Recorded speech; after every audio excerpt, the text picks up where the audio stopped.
On behalf of the Publications Office of the European Union, I would like to welcome you to this third online session dedicated to eNotices2.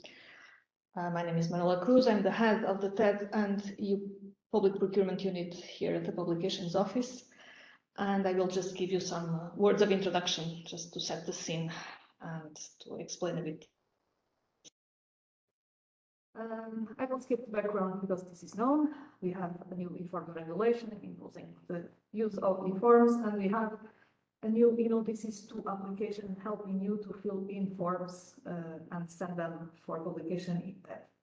So the idea of these online sessions, this is the third, as I said, is to help you all make the best of eForms of the new eNotices2 application. So the idea is that you get familiar with the systems and the logic behind eForms as well. We had already 2 sessions in September. My colleague Carl Ferrin made a demonstration of how to fill in a contract notice. Then in October, he made a second demonstration about how to fill in a contract award notice. There were also a number of features related to the My Organization or Workgroups that he displayed as well. And today he will go a bit deeper into several features of the application so that you get even more familiar with it. Just a reminder that this is a session for users of eNotices2 application, so people who need to fill in forms and send them for publication in TED. The session is not aimed at buyers. It's aimed at buyers, definitely. It's not aimed at developers of IT applications. For that, we have separate sessions, and we had a dedicated workshop in September. It is not aimed at people who go to the TED website to use the data that is available there. We have dedicated workshops for those as well. We had one in October, and we will have another one in December. So again, this is for people who need to fill in notices and send them for publication using eNotices2. So you will understand that if there are any questions that are not related to this, we will certainly not be able to answer to those during today's session. This is a online webinar, so with all the problems that may happen when we have something going on online, so we anticipate in advance if there are any hiccups, but we trust that it will go as smoothly as the previous ones. It's in English. For the time being, that's the only language that we can offer in this way. It will have, as for the last sessions, it will start with a demonstration for about 1 hour. We will have a short break of half an hour to gather the questions and to try to figure out the answers to the questions. And then in the last half hour, we will provide you with the answers. The session is recorded, and we will use it as the basis for online tutorials. We have already put online the registers of the last 2 sessions, and we will further work on them.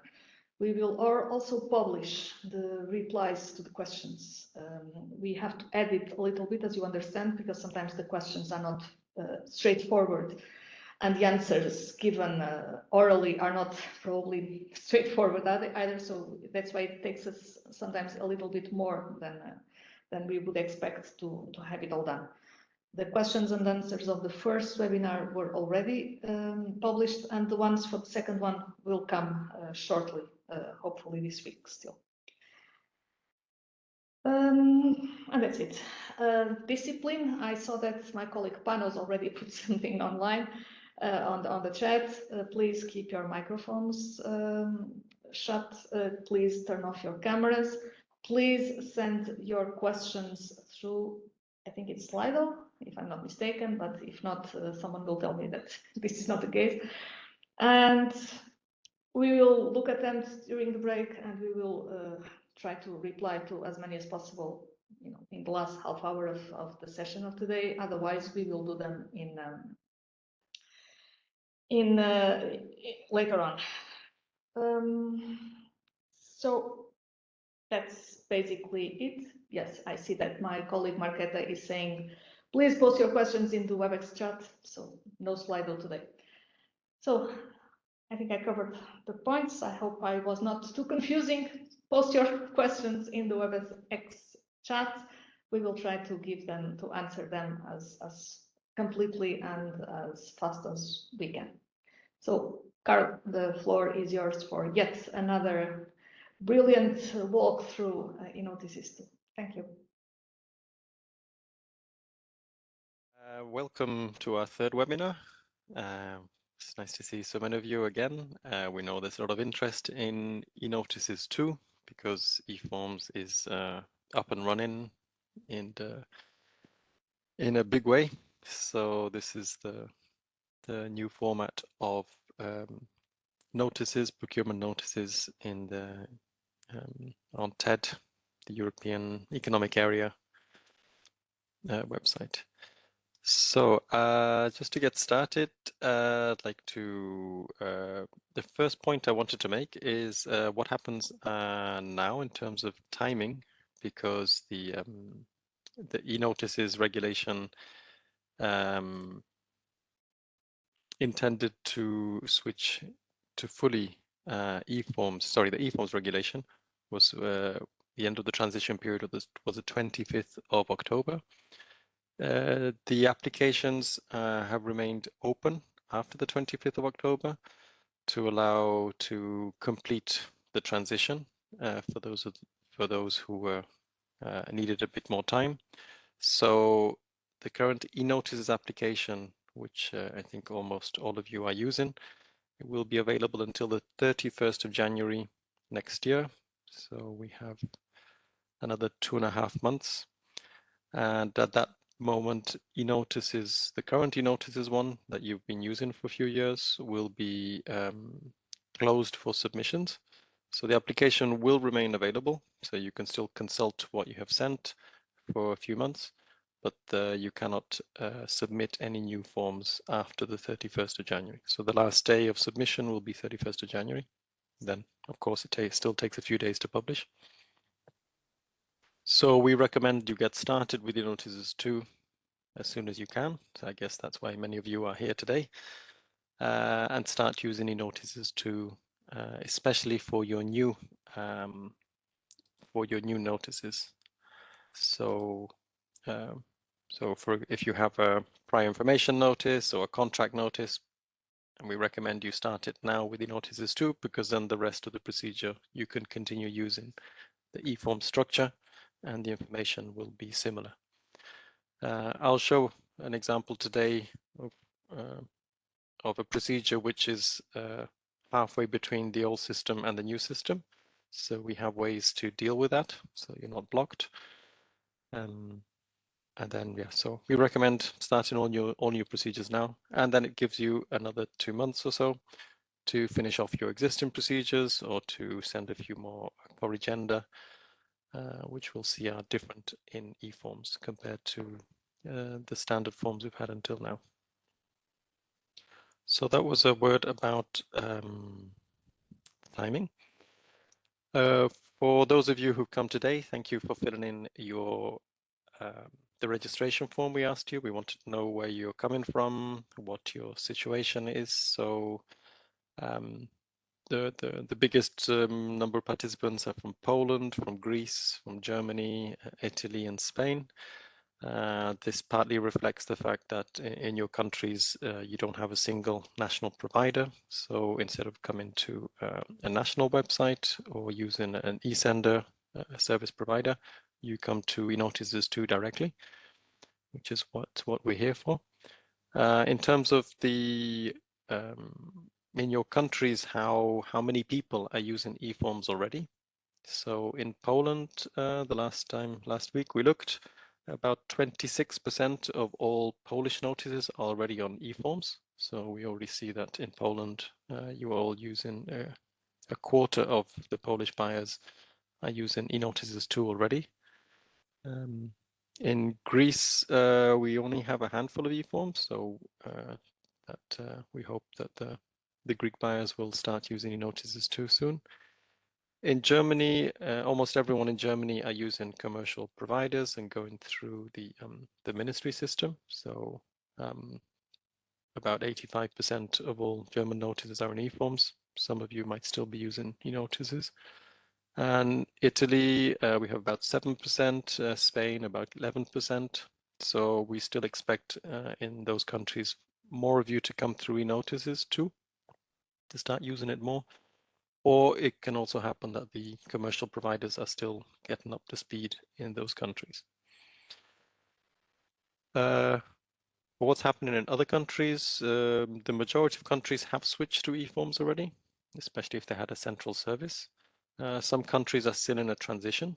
So they might be creating the new procedures in eForms and doing corrections and awards in the old ones. And we still have several service providers still preparing their switch. So overall, about 40% of all notices on TED are eForms. There's still 60% which are not on eForms, but that is shifting every week.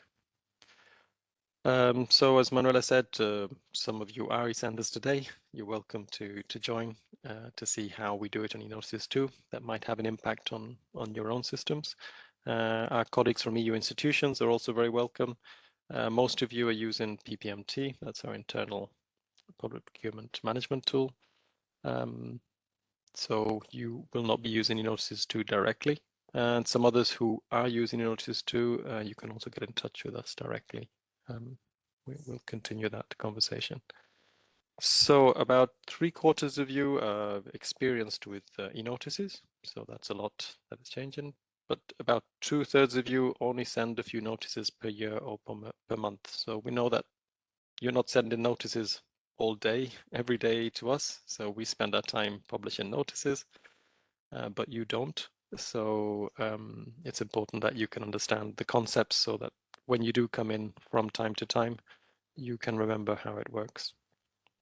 So we know about half of you say you know eForms quite well, but only a few of you have tried out eNotices2. So we really recommend that you have a look at the previous 2 webinars. There's a certain logical sequence we've been trying to fill in. So the one from the 19th of September, I showed how to fill in a contract notice. The one in October, I showed in how to fill in a result, a contract award notice. Today I'll show how to fill in a contract modification notice, an F20 today. So we see a certain sequence, and some of the things I show are assuming you've seen the previous webinars. So follow them all to get the whole story.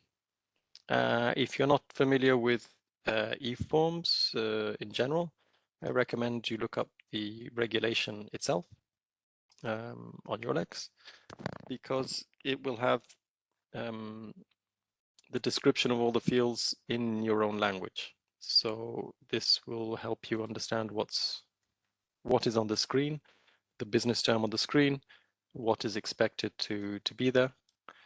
So you'll see it. If you're stuck on a business term, you can see a description of what it means. So that's something we recommend for those of you. If you're in eNotices, if you're in eNotices2 itself, you'll see in the About page, you have links to the regulations. That's a shortcut to get there. And I realize I should share my screen because otherwise I'm clicking and you don't see anything. So what I was trying to show is if you're on the regulation itself, this is where you can see the regulation in different languages. That's what sorry, I didn't show it before. You see why we have the regulation. And if you scroll down, you will see the correspondence of the tables and the business terms and what they mean. So we recommend you see that. Most of the fields should look similar, but there are some concepts which have changed in eForms. So yes, last time we saw how to fill in a contract notice. In the structure of a notice, you'll see how organizations only exist once and they are linked together. We have seen how change notices, so we no longer have corrigenda like we've had until now, where you just explain what you have changed. A change notice involves corrigenda as well, and the whole notice again is published again, the new version. So it's like a consolidated version, which is always complete in its own. In eForms, you will see there are a lot more code lists, so the information is better, more structured.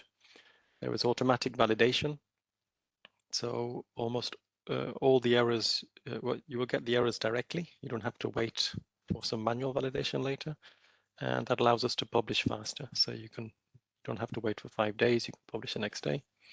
There's more customization in eNotices2 itself. We'll see Workgroups work in a similar way to how it's worked today in eNotices. And structured organizations, I'll touch on them briefly today, to have hierarchical organizations. So, okay, I will go straight into the demo so you can see it, but at least you know what you've missed out if you didn't come to the previous ones. So when I log into eNotices2, I can use my same EU login that I'm using today for eNotices1, the current eNotices. So there's no change there. But be aware what I'm showing today is I'm using an environment we've called preview. So it's the same system as eNotices, the live one, the production one. If you go to the home page of eNotices, you'll see there's a link to the preview environment. And we recommend logging into this one because here you can test with no risk. So it's almost identical to production with the benefit that you can press submit and it won't go onto TED. Pay attention where you are because the systems look identical. The only thing that tells you you're in the real system or in the test system is the link here in the URL. And this is where I'm going to show you today what I'm doing. So you will see me submitting notices, but I'm in preview, so they won't go to TED. If you send them to TED in production, I'll show you how to stop them. You've got time to catch them before they get published. That is an option you have. And in this preview environment, we have a simulation of publishing on TED.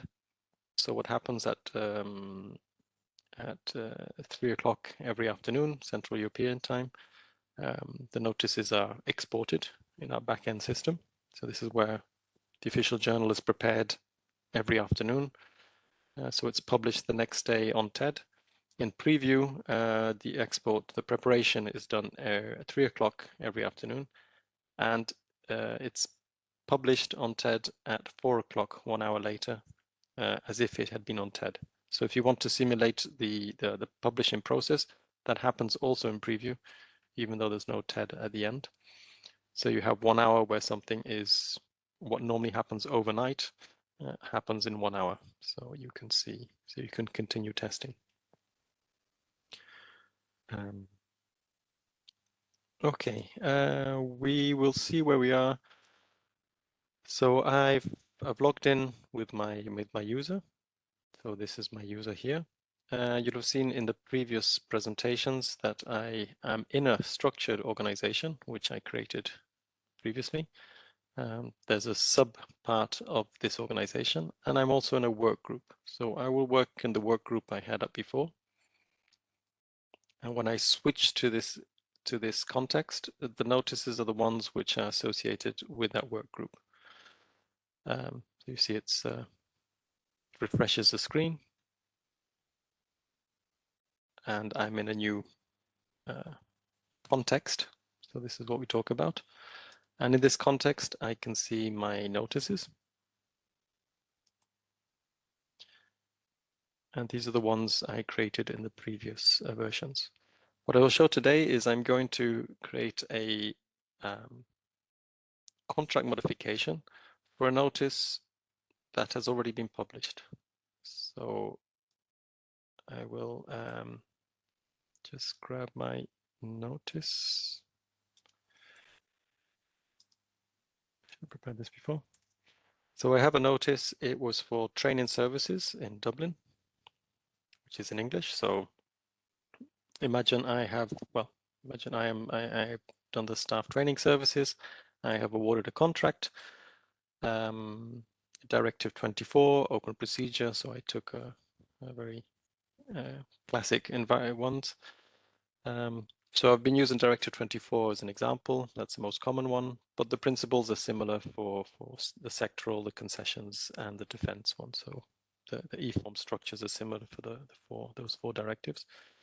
If you see a business term in one directive, it has the same meaning in the other directives and the same forms. What changes are different fields exist and different rules exist. So if you're using one of the other directives, you should more or less find out that it's the same. So this was a contract that was awarded not so long ago, but I have a contract modification. So say the company has changed, it got taken over, and the contract has changed. I'm in eNotices2 now. There's no migration of my information from the current eNotices. So how do I continue a procedure for what would have been an old Form 20? How do I do that in eNotices2? And here what you do is to import from TED. So I will take my publication number, this one here. So six digits and the year. And I will import it here into my context. So fuel cards are the one I was creating. It's not a very good name anymore because I do it, but this will be, where was it? Yep. Just give a name to my procedure. This is my internal one. And this was my, this is the procedure itself. So it's like a notice group. And this will group all the notices together in this procedure. So I'm in my work group. So here's my result.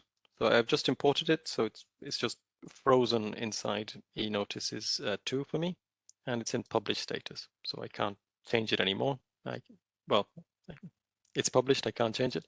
What I can do here is I can continue the procedure, or I could change it. So if I want to change something that's been published, even under the old formats, I import it and then I change it here. In this case, I've imported it and I will continue the procedure. So this would also apply if you've had a contract notice and then you went to award, you would import the contract notice and then continue the procedure to award it. Today, it's a contract award notice that has gone out, a result, and I will continue it into a contract modification. So here there's only one choice. In most cases, continue procedure only has one natural choice. Here I will do contract modification. It's the only next step I can do in a result. And here what has happened? So I have taken an old format notice and I've already imported it into eNotices2. Behind the scenes, there was a conversion. So this conversion, we have some the conversions we have done. It tries to map the existing fields into the new ones. So wherever it can, where there's a direct correspondence, the information is copied across. So you don't have to re-enter everything. So you get most of the information, but there are gaps because eForms requires more mandatory fields. And these are the gaps we will see we have to fill in to bring things into the eForms world. But you can see I got quite a lot of my data is already there. So the name of the buyer is still there. And we will see what do I need to complete to make this valid. Because if I validate it today, and I will have imported from the current format, I will get a very scary list of things I need to do. So whenever you validate, this is everything I need to do. But we'll go through together. We'll see that it's not impossible to fill in the gaps and make the contract modification I'm trying to do. So if I start clicking around in the sections, that long list we saw in the big red block, in each section, I will get the contextual error message, and I can go through and correct them one by one. So I'll try and do it quickly. So what has changed, for example, registration number is now a mandatory field in eForms, which didn't exist before, wasn't mandatory before. So I had to fill in this gap. So I'll put in some information. This would normally be like a VAT number or some organization number. And we can see already the system is happier. I have filled in a mandatory field for that one. This is another one. I think this was the winning company. So I think this was a UK one. I put in the VAT number, for example. This is free text. It depends what is valid in your country, how you identify organizations. The email is mandatory now. So this is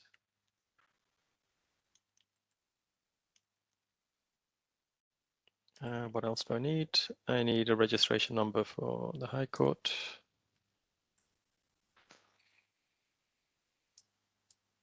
And I also need an email.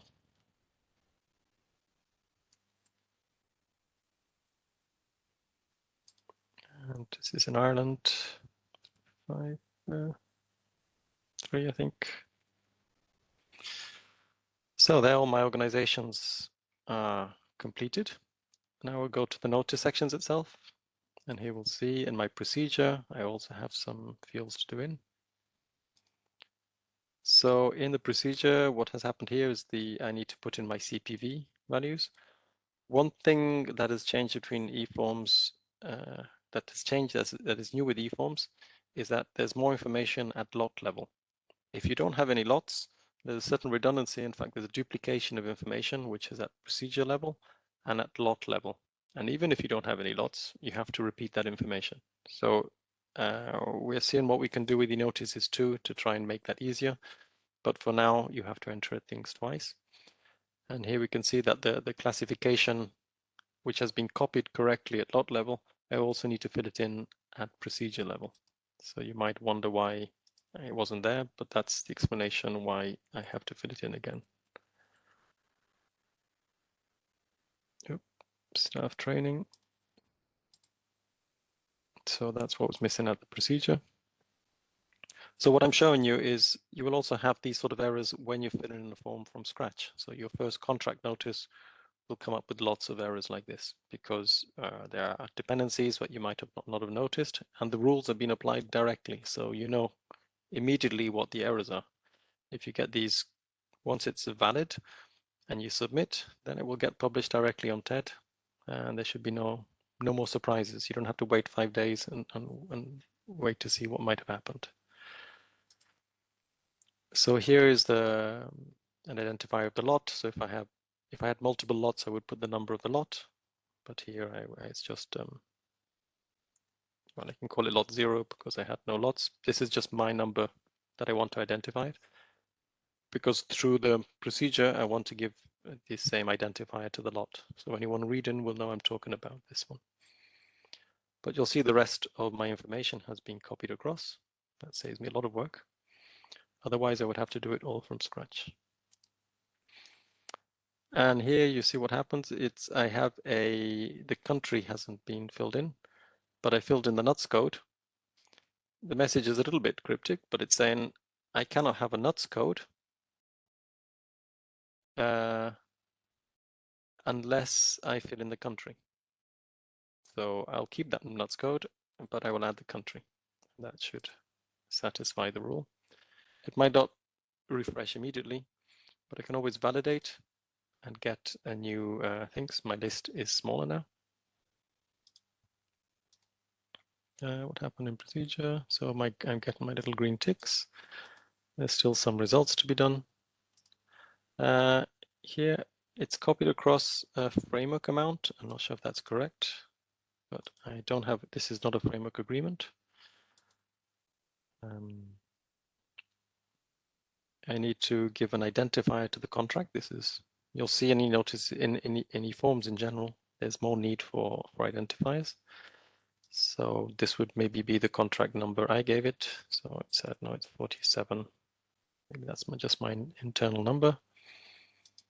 You see tenders, I need to fill in something. Again, I have to give an identifier for the tender. So these are numbers I would have given it internally. So this would have been the winner. And I think I'm almost done. And then of course, what is missing is information about the modification itself. And here it's saying I haven't provided anything about the modification. So when I'm modifying something, here I have to refer to the reference of the contract I am changing. So I'm referring to my contract award here. We need to change the label here because it's not the section itself, it's the notice that has the contract. Here I'm saying that a new contractor has replaced an old one.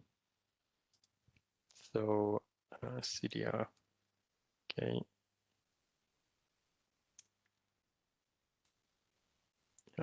Luxembourg. In fact, I should actually change the information as well. And here I'm saying which contract has changed.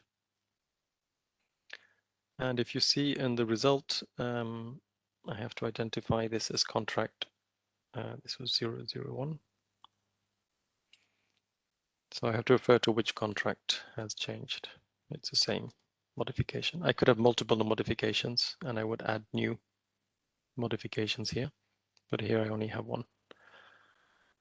Just to go back to why I put con 001, this is the identifier of my contract here.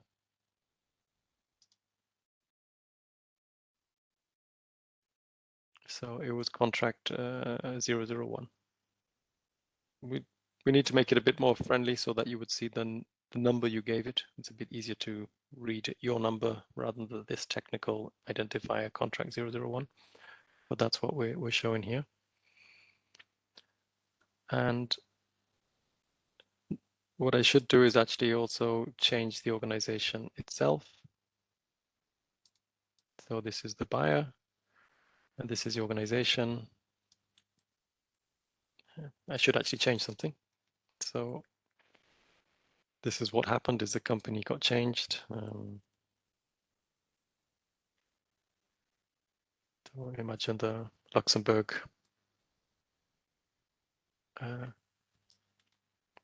the Luxembourgish head company took over the British part. Oops. Luxembourg has nice and easy nuts codes.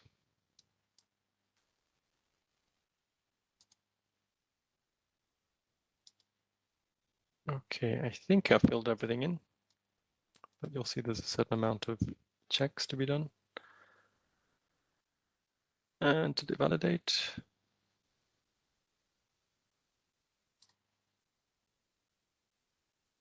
It's saved correctly. Yes, sorry, there was a little delay while I was getting my little green ticks, but this notice is valid. We need to add a message that tells you it's valid, but if you get no errors, that's no news is good news. And so you've seen the process of going through all these errors and fixing them one by one. So if you do get lots of errors like that, and you will always get them when you're creating a new one or when you're changing something, or you're in this case a contract modification, when you import it from the old format and you have to fill in the gaps for the new format, you will get a lot of these errors that check for consistency, that impose some mandatory fields, that improve the quality of the information. So take your time, go through, try to understand what is missing. As you've seen, it's things like identifiers, it asks for more, or it's asking for links. Some of the links to the information might not be that easy to understand, but see what you can do so far and just go through them one by one. So this I can now submit. My contract modification notice is ready to go. And we've seen this in the previous ones. When I want to submit a notice, I can choose when to publish it. So there's no longer the fixed 5-day publication period. I can publish as soon as possible. And that means I could even publish tomorrow. So here I am in the morning. If I say as soon as possible and I have no errors, that means this could be on TED tomorrow morning at 9 o'clock. If it's in the afternoon, it depends when the export happens, when when the official journal is collected together in the afternoon. It can happen between midday and midnight. Normally it's about mid-afternoon. So as soon as possible in the afternoons might not be the next day, but at worst it'll be the day after, the working day after that. Alternatively, I can choose when to publish it. If I want to have control, saying this information is published. And here we can see the possible dates. So it's Monday to Friday. You can even see in December, for example, you can't publish on Christmas Day, but the 26th of December is available. So if I wanted to choose in a few days' time when I publish, I could set a day in the future. What will happen is the day before, on the 15th, it will enter the export to the official journal, and the morning of the 16th, it should be available. So this is where you preferred. It's not always a guarantee it will happen. You will get that information when we're sure it will happen, but this is your preferred publication date, and I could submit that now. And I get an error.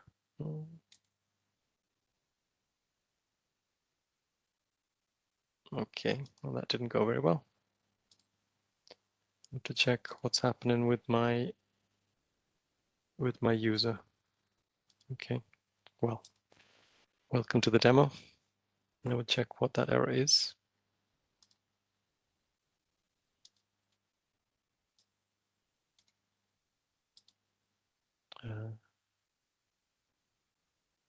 Okay, validate.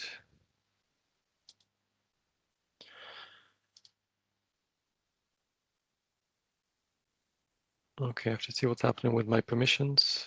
Maybe I don't have the permissions in this work group to submit, which is confusing. I thought I was the manager of this work group, so I should have the permissions. But it could be that my user in my work group doesn't have the permission to submit, but I will check what that is. Okay, well, it's a shame because I wanted to show you how to stop a notice after it's been published and then to resubmit. This is, yeah.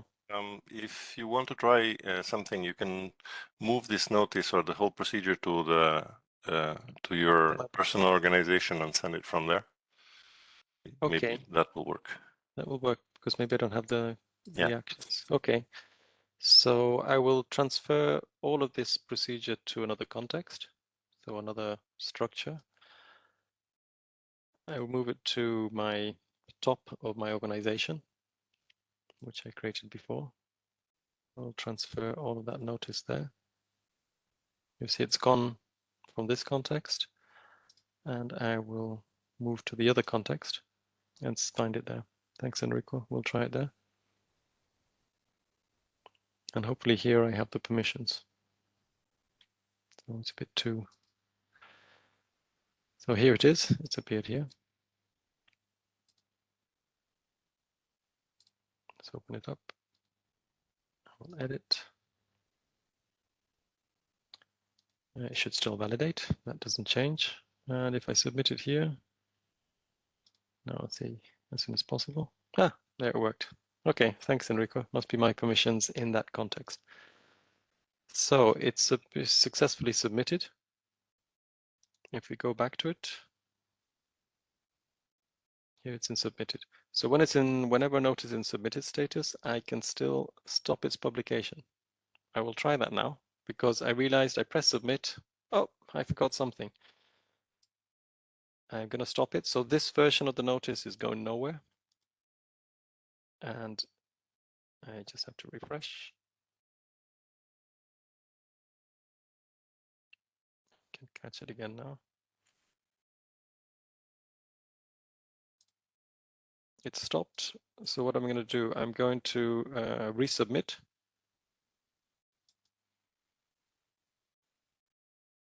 So, well, resubmitted means I can open it for editing again.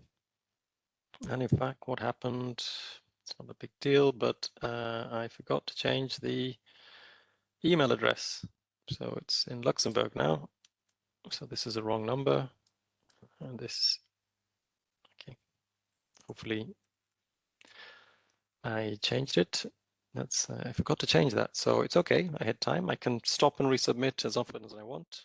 Just be aware that when it's in submitted mode, it's going to be picked up in the next official journal. So if I said as soon as possible this afternoon, it might have been picked up already. That would be too late. It will get published, then I can change it. It's not a problem. I can always change it later, but I would have to wait until it's published before I can change it. So we'll submit again. And I can choose a date again. So maybe I wanted to change the date. Give myself an extra day. And until, for as long as it's in submitted status, I can stop it and resubmit it. So again, if you spot errors, that's a way to catch them before they go online. Okay, I will, if I had another one, I'll just go back to my other one. So that's, I have just completed a contract modification to my result. So I imported the one I had, I filled in the gaps and I submitted it. I'll now switch to the one I had done before. So in a previous episode, we had a contract notice for fuel cards in my organization. And so here you saw I stopped it and I resubmitted it and it was published. I will just show you briefly how to do a change again. So imagine this competition. Okay, it's a bit messy, this one, because I was doing different things. Imagine my competition was published. No, I can't change it outside of result. Okay, hang on.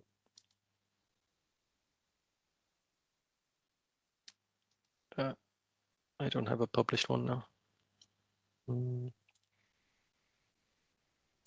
Sorry, I'll just go back to my published notice so I can change it. Okay, what I will show you here doesn't really make sense because I have published a result and I'm waiting to publish a contract modification. So why would I change my result now? That doesn't really make sense. But imagine if, for example, I'm in a contract, I have a contract notice, a competition, and I need to change the date. I could create a change notice. I will say I have more information available now, for example, and I want to add some information here.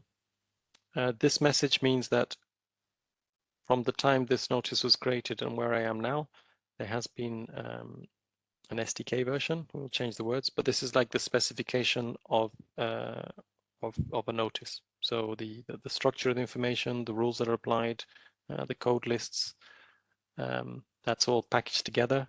And each notice has a certain version of notice. And over time, we change the versions. So there might be new rules that happen or fields move around. What the application will do, we'll try to move things and move them across for you and convert them for you. So it should be quite transparent, but you might find that now that I'm in a newer version of the specifications, there might be rules which apply now which didn't apply before. So don't be too surprised. It validated before, there might be things now. Let's say for this case, maybe I just wanted to change, maybe I just said it's a different type of legal buyer. Doesn't really make sense. I guess your change might be more like I've changed the date of submission, things like that. But maybe for this reason, I do want to change the legal type of my buyer. And when I go to the change section, this is new. This is already, it remembers what I'm trying to change. And here, the section identifier, here it is a section of a change. There's only certain values that can be put in here. So this is something you need to check. So if I'm changing the buyer, I will type in buyer here, because that's what I changed. I can also, if I change something at procedure level, here it would be procedure. If I change something in a lot, so here I would be changing the lot. So it more or less matches these options here. So buyer, procedure, lot, result. This is also a valid entry. So in this case, I put buyer, and I said, did I say? This is what you want to tell your reader.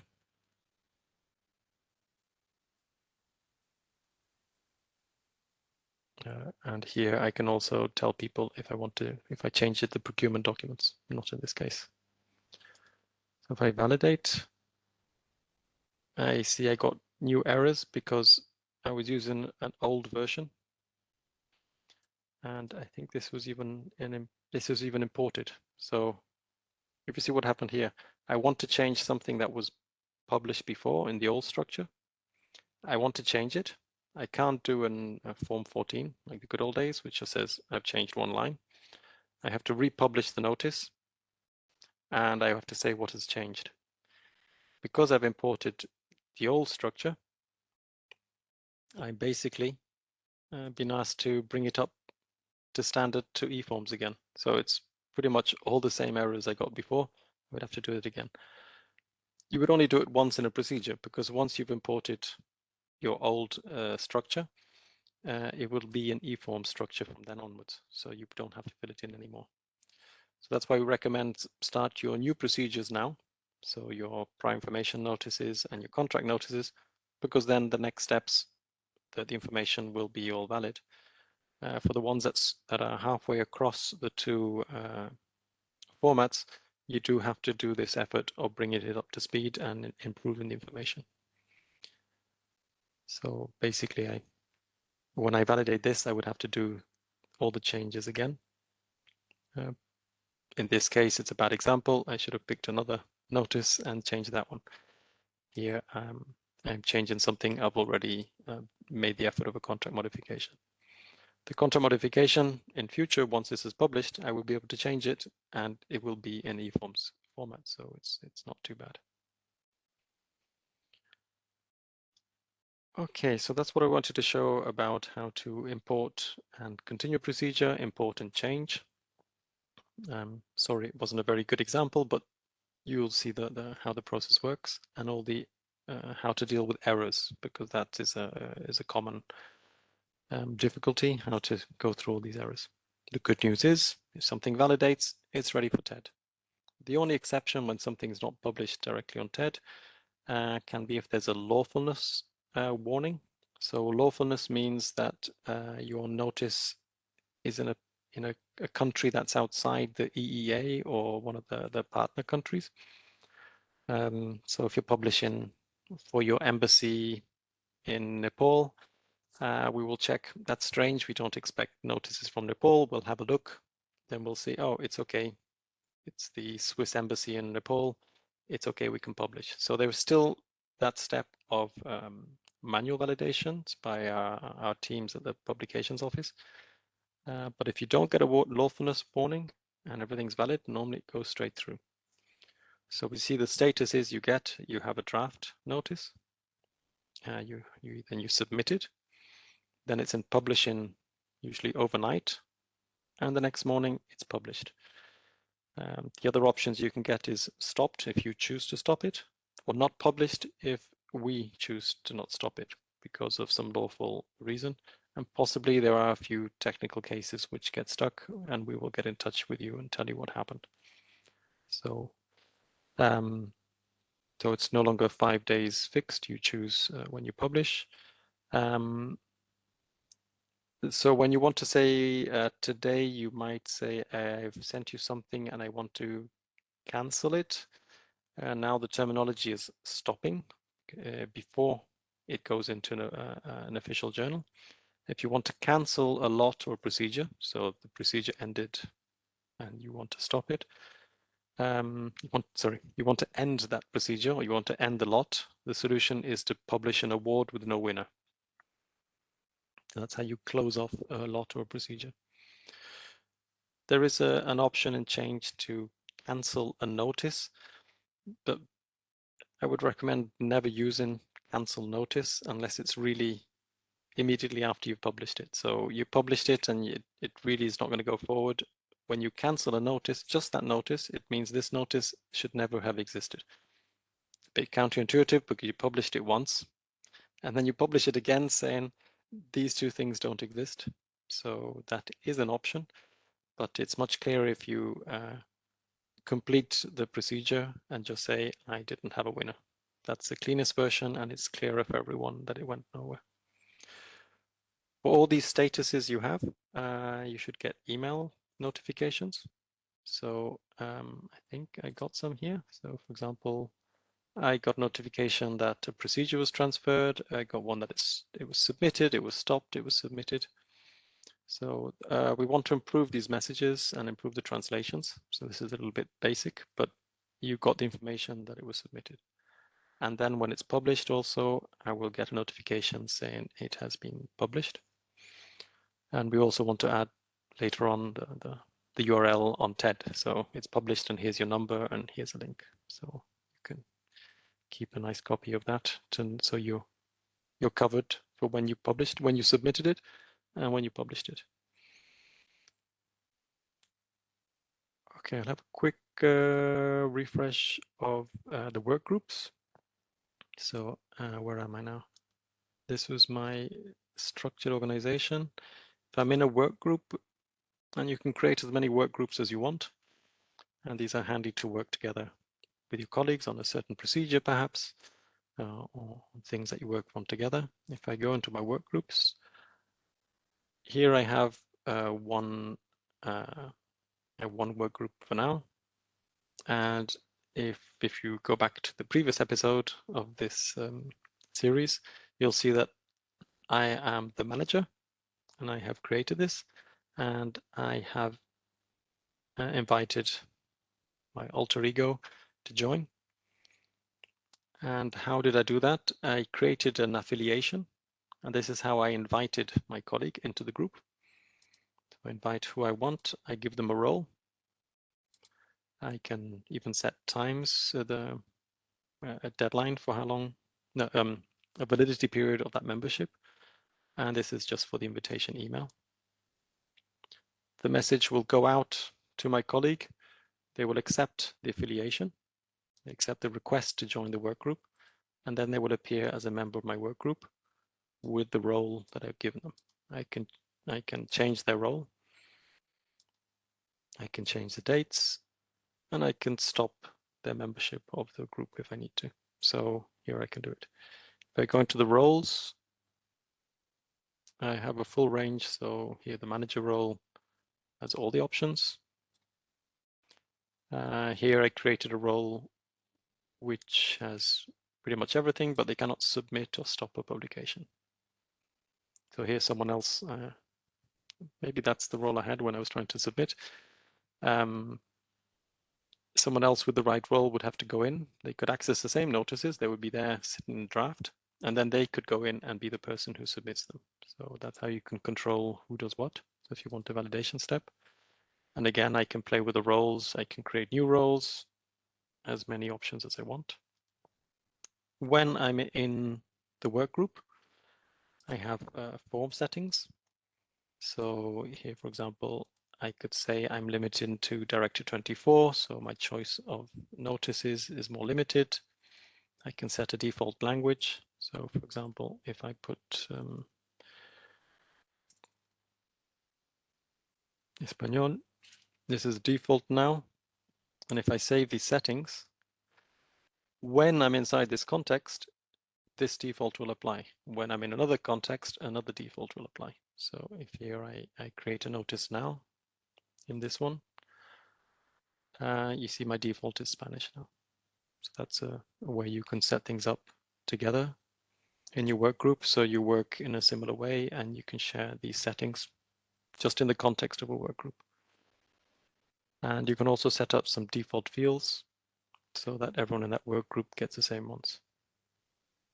So I showed that also last time. And the difference with structured organizations, here you have to be a bit more careful, because once you're in a structured organization, it replaces your default personal organization. So here you need to work much more carefully with your colleagues, how you're going to set yourselves up. Once you join, if you're not the manager of the organization, the notices that are in your personal group will no longer be accessible. So move them to your colleagues, move them to a work group, or move them to the structured organization before you go. And it also allows you to have different parts. So you see this hierarchy. I would say I'm the publications office, and we have a sub part, and we have an office in Spain. We don't, but that would be nice if we did. In each part, you have your you have the settings of the part. So here I'm inside the part, and we'll see a bit like work groups. You can see who is a member, you can invite different people, you can play with the roles. One thing which is additional in the organization is the main buyer settings. So we didn't see that for work groups. You have that in organizations, the structured organizations. And here I'm in a part of a bigger organization. The bigger organization has already set the name of my organization. I can't change it, and it's given it a registration number. I can't play with those, but I'm in a part, so I can play with the department. This means that everyone in this part will have this official name, registration number, and department. They can't change it, and that way you can make sure that all your notices go out with the same buyer name. You are a buyer, you always want to be the same name, so you don't change your name each time, and different people use different names each time. This is one way you can keep consistency in your organizations. So that's the biggest difference. So again, the roles are similar ideas. Just organization part, organization admin, organization part. I'm inside this one. If I go to the parent, it's the organization itself, and parts can keep going down. Okay, so for your structured organization, so this organization one, do it carefully and make sure people can join from the start. We recommend that you practice with work groups and the roles. Once you're happy with those roles, maybe you can apply them to your entire organization. Or you can just work with work groups. They're a bit more flexible. You can join as many work groups as you want. There's one issue we need to fix is that once you've joined a work group, if you're the last one, you can't leave. But at worst, you just have these redundant work groups. They don't stop you from working. Okay, just in the last couple of minutes, just finish off quickly. I went into my account settings, so go into account settings. This can be useful because if you want to delegate your account to someone else, if you're on holiday, for example, your colleague can come in as you. They will get an email saying, do you want to take the delegation? And there's some control over that. And in particular, if you want support from our help desk, you can delegate to the help desk. So you click here, and the TED help desk can then go into your profile and have a look at what's going on for difficult cases where you're really stuck.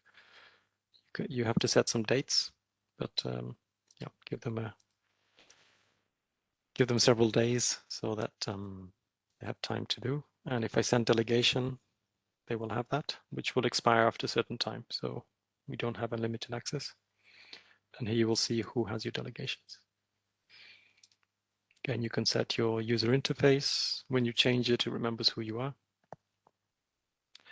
And just going back to the notices, again, if you're stuck with something and you really can't get around the errors and you've tried your best to fill in all those errors, you can send us the XML or send the help desk the XML.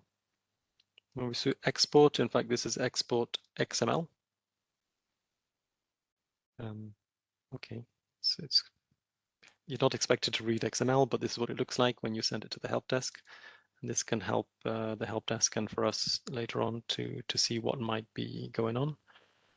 And if you have submitted something also, you might be asked for the validation report. That's what it means. This is even less readable than the XML, but this is the list of everything that was validated in your email, and it will have the error messages as well. So even if we can't go into your interface to check the errors, we can see the errors inside here. We'll just search for errors. Don't worry, we don't read them line by line. And this is a way to help us understand what errors you might be getting. I think other options. Yes, you have an option to copy. Again, you can copy notices if you got recurrent things and then edit them. And finally, yeah, so for help, there's a help page, has some frequently asked questions. We need to keep building on this. If you don't have the answer, you can contact the help desk. And in terms of what's in the pipeline for improvements, so since we saw you last month, we have a bit more information. If your notice is not published, you get a reason now. So is it because of lawfulness? Was it due to a technical error? And you can archive the work groups. So if you get stuck in work groups, you can archive them and move them to one side so they're not in the way. And you can also archive your notices, your procedures. If you want to unclutter, if you want to see them, they're just here. This is all the mess I made before, and then I can restore it. What we expect, other changes we want to do, hopefully for early next year, is that when you get a notification, we will tell you when the expected publication date is. So sort of confirms if your request for a date or for as soon as possible, you actually find out which date it's going to be published. So it's a bit clearer, instead of having to come back and check. And also, if your notice did go into lawfulness check, we tell you again, because you will have got the warning. Your notice is waiting for manual validation.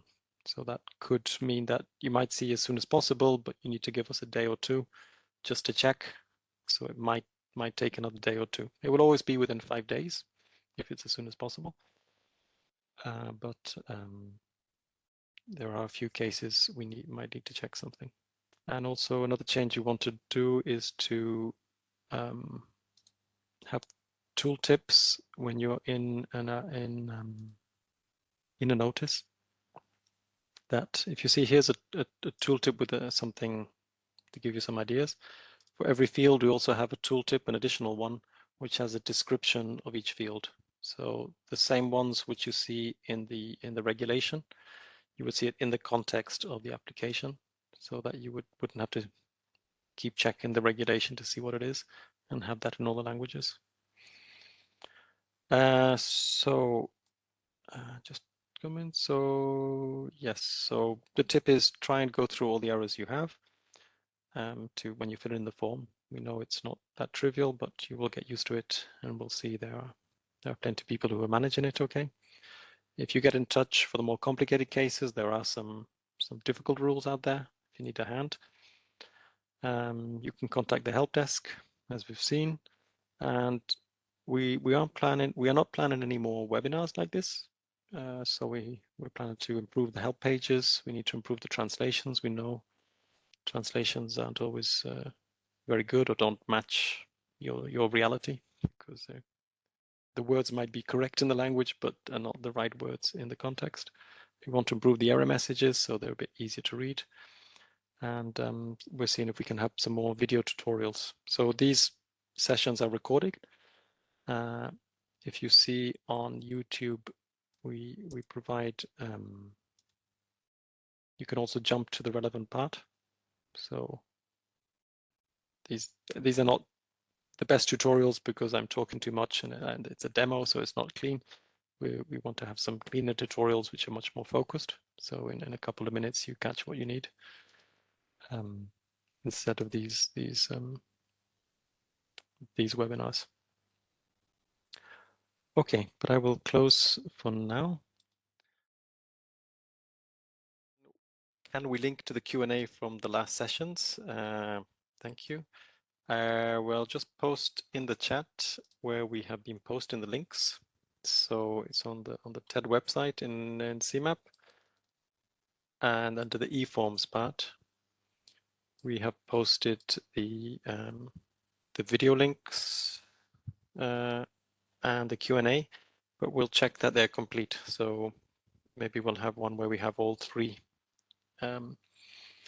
links are there and all the Q&As. So just to say, the October Q&A is still to come, the questions and answers. So we'll hope to finish that soon. And then these ones we'll try also publish soon. So Anna, is it possible to copy procedures from eNotices to eNotices2? So that is no migration. So you have to import them one by one into TED. So all your notices that are published are on TED. You will do them. Except you can't do it for Corrigenda because there's not much to import. There are contract modifications as well. And the defense directives cannot be imported. So in those cases, you have to create things from scratch and write them yourself. But yes, copy the ones you need and they will be there.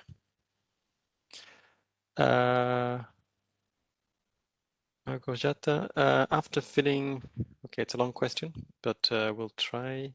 After filling in the required fields in the notice, you get a message. Your notification is not complete. Please check that the required fields are not blank. So it's a very generic message you get that can be confusing. What fields are required but necessary to fill? What is your advice in that situation? So yes, this is a good question, because if there are lots of fields which are empty or missing, you get a very generic message. So it means that some fields have become mandatory based on the information you have already entered. So there are fields which become conditionally mandatory. And the application doesn't adapt to respond actively to each field that you fill in. So it takes everything you filled in, it tries to validate, and only then does it realize that you need to fill in something more. Our best tip is there is an option where you can toggle mandatory fields. So when you create in a notice, you at the top right, it says mandatory only, and that will allow you to fit in the ones which are always mandatory.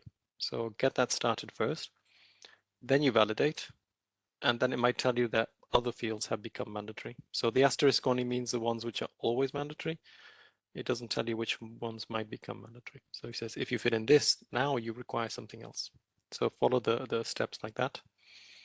And this will make sure that all your sections are filled in first. So try and fill in as much as possible of the mandatory fields and then validate. If you validate too soon, there's too many empty cases and the application says, I can't validate, there's too much that's empty.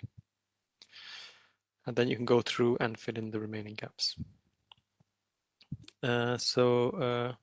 Lukasz, what to do if the system reports that all mandatory fields are not completed, but does not show you where, and all the fields with a star are filled? So, like I said before,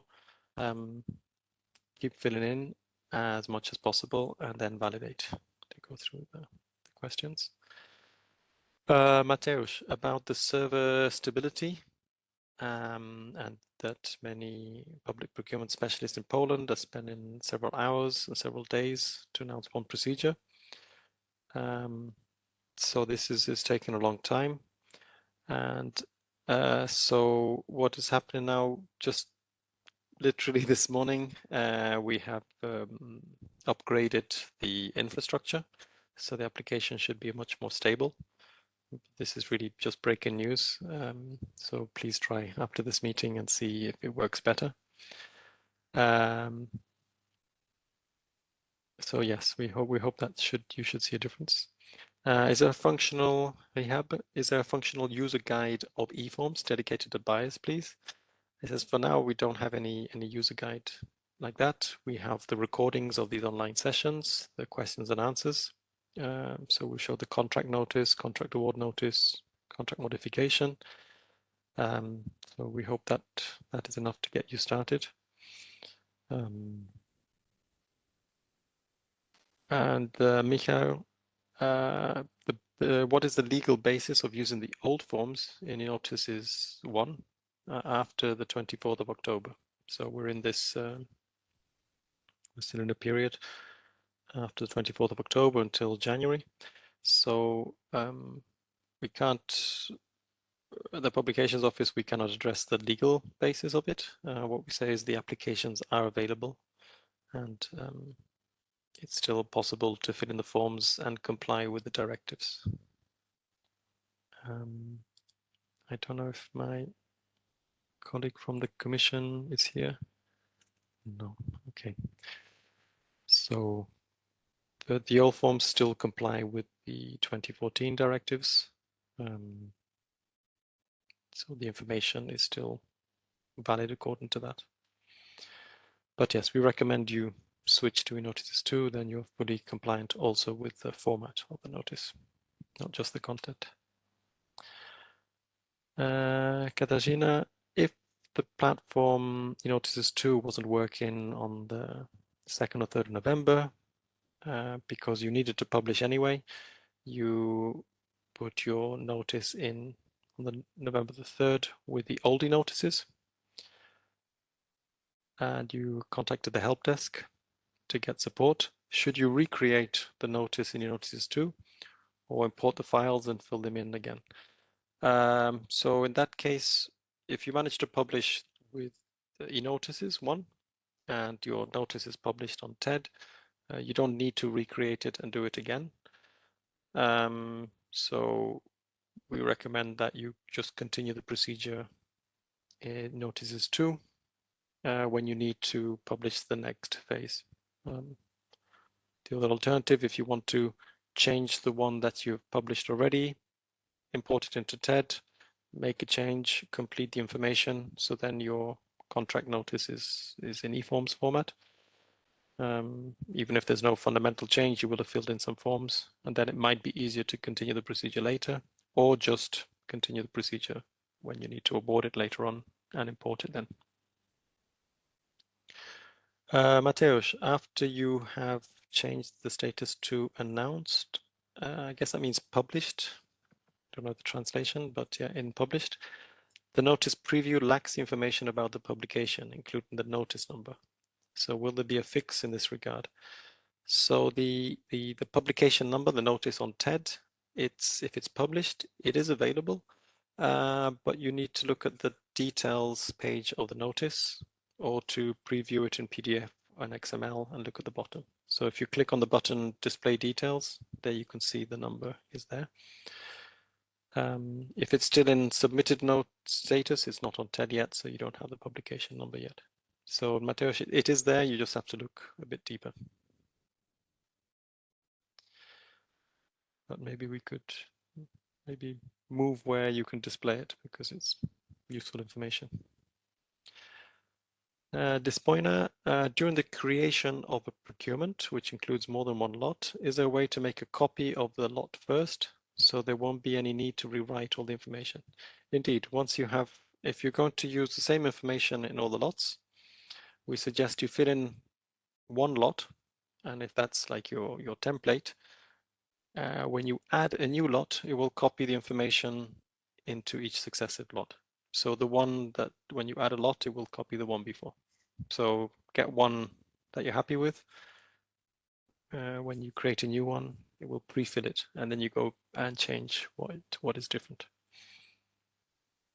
So if you want very different lots, in fact, you'll get too much information, but we assume that generally when you create lots, they will be similar to the ones before. Maria, what is the status for the technical issues? Buffering, server errors, not saving changes. So when can we expect the system to be running more smoothly? The answer is today. It's just in time to tell you that the capacity should be working better.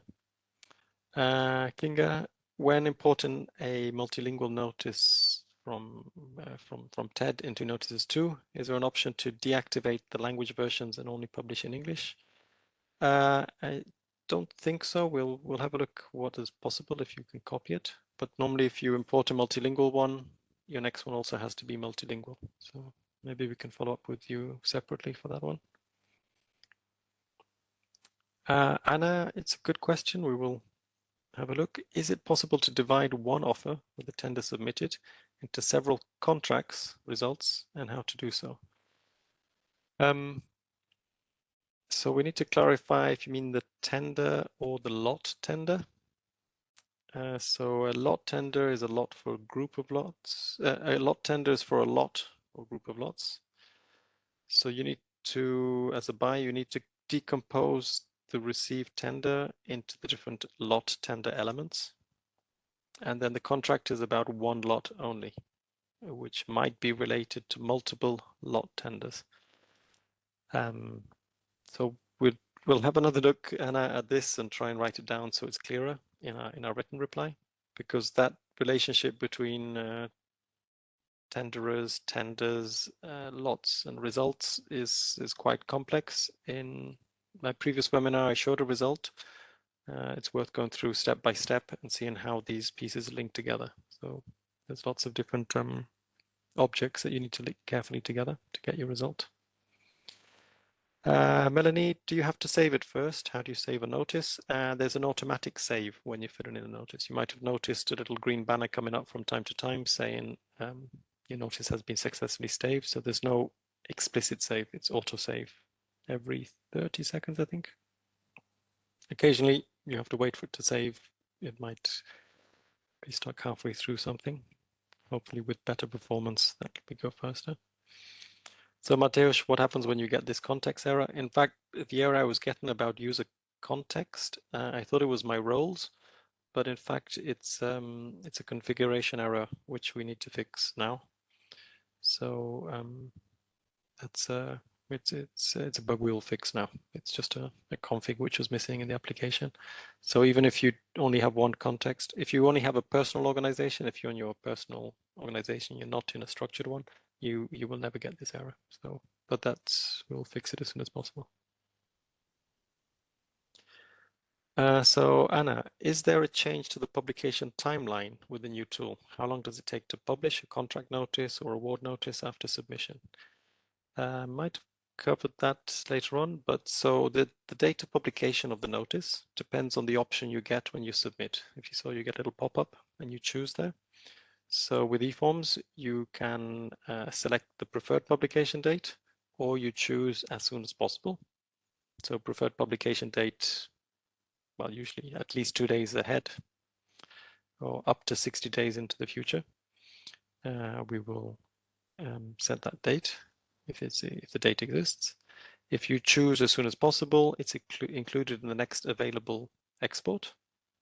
Again, if there's none of this lawfulness warning you get, that's quite exceptional in most cases, but it might happen. The time of the export every afternoon is not guaranteed, so it can be any time between midday and midnight in Central European time. It tends to be during the afternoon. So as soon as possible in the morning, you've got no errors, unless there's some technical error which might trip you up, but that's also quite rare, and we'll let you know. It'll be on TED the next morning, so that is as soon as possible. Alexandra, what to do with the context error? Again, we will fix that bug. So Mateusz, to please present the notice cancellation process. So just to check what you mean by cancel. So for every contract that has been published with if you have a contract notice, we always expect a contract award notice in every circumstance. That's the default solution. If you want to end the procedure, you have to end the lot. It's a contract award notice with no winner per lot and per procedure. So that's end of a procedure, end of a lot. If you mean cancel a publication before it's on TED, that's the stop publication process, the one I mentioned. So of course, today you have like 5 days always to say, oh, hang on, don't publish what I sent you. that process doesn't exist anymore. You either stop it before it enters the publishing process. And the other option, which I don't recommend, is to change a notice with cancel reason. But that means that notice has never existed. If you do that, you're wiping out your contract notice completely. So it's always better saying, I have a contract notice, I award it with no winner, saying it was a mistake, something went wrong, don't worry, ignore this, and you create a new contract notice, which is clean. I hope, Mateusz, that covers the options available. Mateusz, if I set as soon as possible on Friday, 4 p.m., is there a possibility it's published on Saturday? And no, because we don't publish on Saturdays and Sundays. So the TED is published from Monday to Friday, according to the official journal release calendar. And so your date of publication may depend on the option you've chosen when submitting. But if you send it on Friday, 4 p.m., it's likely that the export has already happened. So we've already wrapped up on Friday what is going to be published on Monday. If you send it to us at Friday, 4 p.m. and you've missed it, it's going to get picked on Monday afternoon to be published on Tuesday.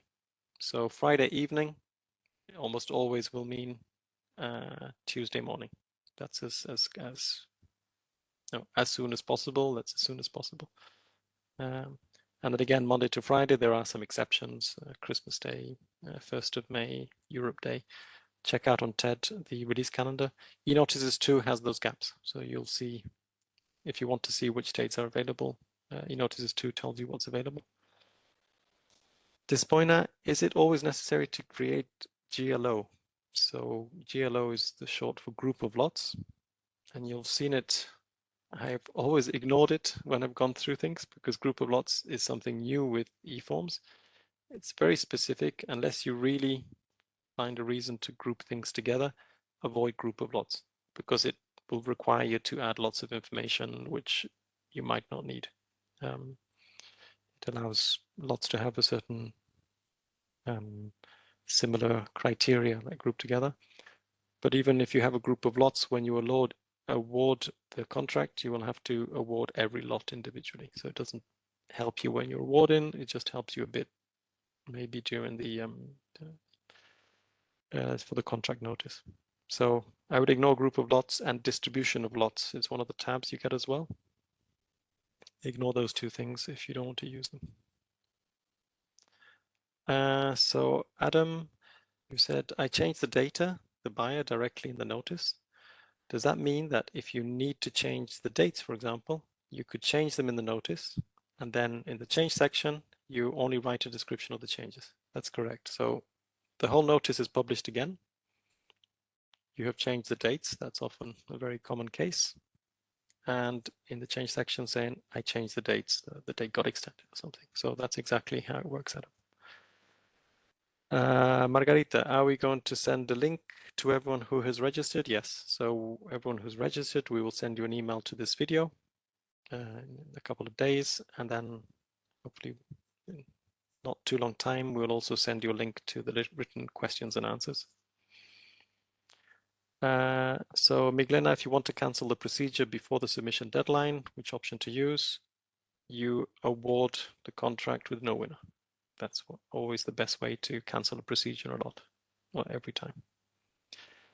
Can you publish, Anna, can I publish more than one modification of a contract that occurs at different times? So you can publish as many contract modifications as you need. So you can keep going. How to change the date and the time of the deadline for receiving offers? So that is the business term 131. Like Adam mentioned, you go in, you change the section, add new dates, and then you describe that in the change section. Indeed, that's the biggest reason for changes in contract notices. So Anna, please provide a direct link to the published Q&A answers from the previous link. Thanks. Yeah, so the link to CMAP, yes, we'll make sure that the Q&As are also there. Maybe have a summary of what's available. We'll do it soon, Anna. Mateusz, if you see bad translations not coherent with domestic law, can you report those translations to someone to improve them, to make them more coherent? So right now we're trying to work with the Commission and the national ministries to improve the translations, because you know, especially with national terminology, there are differences. If there are really some really bad ones, you can contact the help desk. If something is really if in Polish it makes no sense at all and you cannot even guess what it means, let us know. We'll try and catch those sooner. If they're more terminology ones where you can figure something out, we'll try and follow that through with the Polish ministry, so we get the versions you're used, especially in the directives which have been transposed. It's a transposed law, which is what you're familiar with and what you're used, not what one of our translators might have imagined. Margarita, will the email received after submitting the notice, will it confirm the date and when the notice will be published, as is done today in eNotices? So for now, you only get a notification when the notice is published. And as I said, in the next release, we want to send you a notification when the expected publication is known. So if you chose the date 3 days in the future, it'll be the date you chose. There should be no surprises. But for as soon as possible, we know it's more be more interesting to you to know what the system has told. So, you know, if you send it to us Friday at 4 o'clock, it'd be good to know if it's going to be Monday or Tuesday. Madajak, so you confirm that you have issues with lots of errors and failures. When you were creating your first eForm, there was a blank list even after publication. When could it perform better? So indeed, hopefully from today onwards, it should be much more stable. Please give it a try again. And again, as we mentioned before, use the suggestions we have how to fill in the form. Mateusz, what should I do if I see all languages are mandatory? Here you can change the language version, the top left of the form fill-in tool, and there you should be able to choose which languages you have selected and must be filled in. Again, maybe work with your defaults so it always uses one language at a time. In most countries, you only have one language, which makes life easier. Alexandra, we have many problems with eNotices2, and you've mailed us and we didn't answer. So your organization cannot work, you cannot publish any eForms. So you can say that eNotices2 doesn't work how it should be. I'm sorry if our help desk doesn't get back to you. They're very busy, but we should be getting all the replies. So we hope to help you unblock. I hope the last 2 webinars and this one maybe can help you unblock some of your cases. Maria, in your case, when you got the list of errors, you had a hard time locating the cells to correct. Now you've seen that the grids appear on the left that lead you to the errors, but they did not appear. How can they be activated? I don't know why that is happening. We don't know. So maybe just save, exit, and refresh the page. They should be there. There are some errors which cannot be linked to a particular field, so those might be a little bit more difficult, but you've seen what I showed this morning. If you go through each section, everything that came in your big red box with all the errors, you should be able to see them also in the context. If not, try to find the business term that is mentioned in the error and to track it down. We know some are difficult to track down, but it should be appearing, so try it again. Susanna, we need to know the link. We need to copy it in our local system to inform it to your customers because they don't have access to eNotices2. Okay, so Susanna, you're working on behalf of someone. So if you mean the link of the notice that is published on TED, as we said before, it's in the notice details. Have a look there, or just view the notice in HTML and PDF, and it's at the bottom of the viewer. And indeed, we want to add the link in the email, which is sent back to you. So that will also be available. Kinga, is it possible to default any additional fields to the ones that already exist in the form settings under default field values? So for now, the default fields you see are the ones which are available.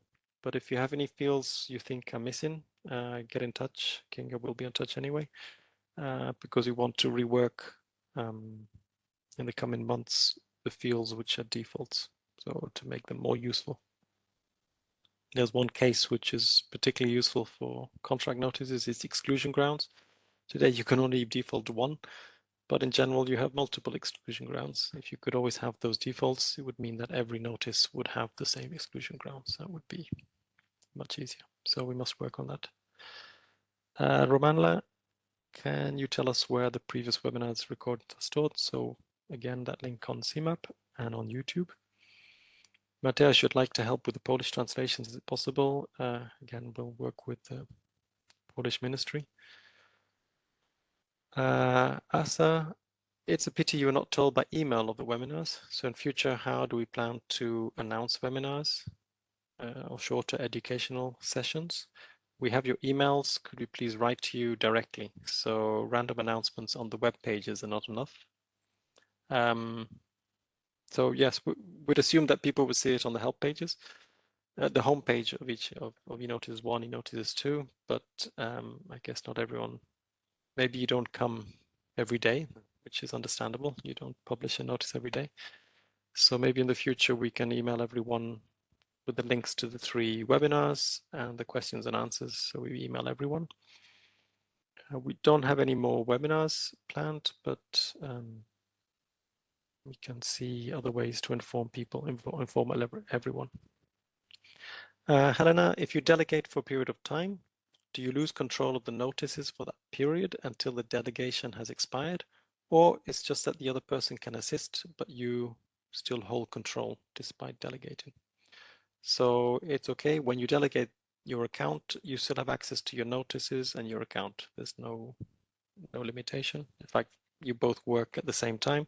The only restriction is when a notice is being edited by one person, it's locked for the other. So you can't edit simultaneously, but you both have access in the same way. Aga, would it be possible to import notices from the current eNotices to eNotices2 after January 31st? In fact, when you import the notices, you're importing from TED. So eNotices, even if eNotices1, the current one, disappears completely, even if we closed it today, you could always import from TED. Of course, you have something in draft, any notices, that will be lost. So make sure you have nothing left in eNotices on the 31st. If there's any drafts, that they will stay there. They will never go anywhere. So there's no things. Miglena, about contract notices, do you need to fill in tender is ranked if it's a framework contracting cascade? We'll get in touch with you separately, Miglena. That's quite specific. Yeah, but I think for now there's no rules on tender ranked. Okay, we're getting the last, we're almost out of time. We'll just see if there are any final questions, fresh. What needs to be done with the context error problem? In fact, that's a bug we will fix, hopefully today. This shouldn't happen. Notice details, Mateusz, it's, you see the languages, but at the top, just above. Hang on, I'll just, I can just show that, because I have it open. Manuel, if we've got 2 seconds, I'll just show it to Mateusz, and other colleagues wanted that as well. Hang on, how do I share? Just a second. I can either see it in the HTML itself. Okay, I have to scroll all the way down. So this appears at the bottom. My publication number, issue, and publication date. If not, if I'm back in my notices, I can see it in the details. And yeah, it's a bit, it's up actually here, publication ID. So maybe not the easiest part, but This page is not super rich. It just allows you to view it again. So maybe we could figure out to display somewhere else. Yeah, okay, we'll bear that in mind. We will stop here. We will go through the remaining questions and we will publish the questions and answers, and we will address everything that has not been addressed so far. But for the time being, we will have to stick to the schedule because we all have other things to do after.